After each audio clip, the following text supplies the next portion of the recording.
Hi friends, welcome to our channel. ఈరోజు వచ్చేసి సింపుల్గా టేస్టీగా పిల్లలకి ఎప్పుడైనా ఈవినింగ్ టిఫిన్ చేయాలనుకున్నప్పుడు ఈ విధంగా ప్రిపేర్ చేసి పెట్టండి.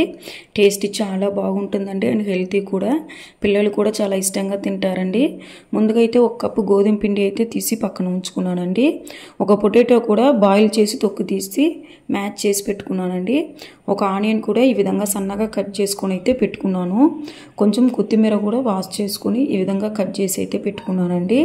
ఇప్పుడు ఒక బౌల్లోకి మనం మ్యాచ్ చేసి పెట్టుకున్న పొటాటోలు, ఆనియన్, కొత్తిమీర వేసేసుకుని ఒక హాఫ్ టేబుల్ స్పూన్ పాటు కారం కూడా వేసేసుకుని ఇవన్నీ కూడా బాగా కలిసేటట్టుగా బాగా స్పూన్తో అయితే మొత్తం కలుపుకుంటూ మ్యాచ్ అయితే చేసేసుకోండి. మీరు సాల్ట్ అనేది ఇప్పుడే వేయాల్సిన అవసరం లేదండి. సో ఈ విధంగా బాగా కలుపుకొని ఒక కప్పు గోధుమ పిండి కూడా ఈ పొటాటోలోనే వేసేసుకొని బాగా కలుపుకోండి.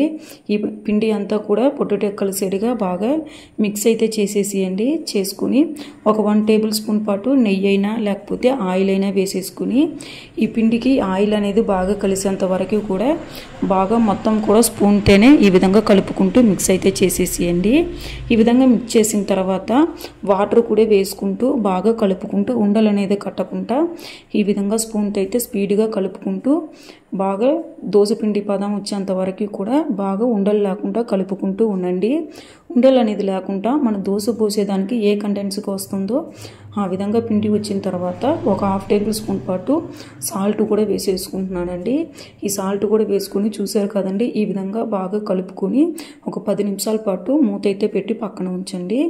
ఇప్పుడు ప్యాన్ అయితే పెట్టి బాగా ఆయిల్ వేసుకొని ప్యాన్ అనేది బాగా కాగిన తర్వాత మనం కలిపి పెట్టుకున్న దోసపిండి అంతా కూడా ఈ విధంగా వేసేసుకొని బాగా ఈ విధంగా ఒక 5 మినిట్స్ పాటు లో ఫ్లేమ్లో అయితే ఉడికించండి. ఈ విధంగా నెయ్యి అయినా లేకపోతే ఆయిల్ అయినా అప్లై చేసుకుంటూ సైడ్ కూడా బాగా ముందు వెనకాల తిప్పుకుంటూ బాగా ఫ్రై అయితే చేయాలండి.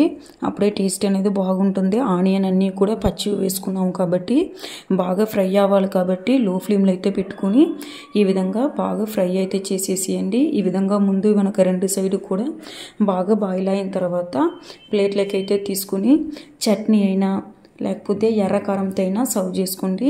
టేస్ట్ అనేది చాలా బాగుంటుందండి అండ్ హెల్తీ కూడా. పిల్లలు కూడా చాలా ఇష్టంగా తింటారండి. సో తప్పకుండా ఈ విధంగా ట్రై చేసి ఎలా వచ్చిందో కామెంట్ సెక్షన్లో కామెంట్ చేయండి. నా వీడియో ఫస్ట్ టైం చూసినట్లయితే లైక్ చేయండి, షేర్ చేయండి, సబ్స్క్రైబ్ కూడా చేసేయండి. Bye bye.